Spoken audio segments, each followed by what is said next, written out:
Bremën e djeshme në shtëpinë më të famshme në Shqipëri, 4 finalistët kanë folur për njëri tjetrin, sepse ata nuk duhet ta fitojnë përveç tyre.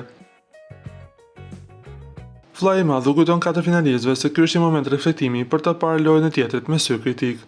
Gjithashtu, është një provë tjetër i sinqeritetit dhe guximit për të folur hapur. Për Lajerdin, Egli tha këto fjalë: "Ti je një njeri shumë i formuar dhe arrir në jetë, artist, por mendoj se ky nuk është Lajerdin 100% e vet, pra totalisht i lirë, pa një barrierë, pa një fasadë. Loja me Valbonën ta kam thënë dhe më përpara, nuk po ta them sot, nuk mendoj që ke ndjer vërtet i thuash të dua, apo të kesh diçka me të jashtë kësaj shtëpie, diçka serioze."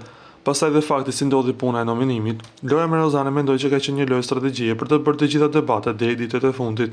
Nga ana tjetër për Rozanën, ajo kishte fjalët se kishte përdorur miqtë e saj më të afërt, ose të paktën që i njihte nga jashtë për t'i pasur afër dhe më pas për t'i sulmuar, ndërsa Rozana është atharuar dhe është kthyer menjëherë në debat.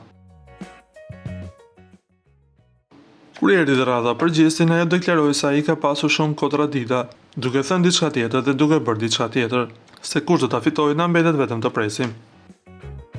Lutem klikoni tek butoni subscribe për të marrë të rejat më të fundit nga showbizi shqiptar.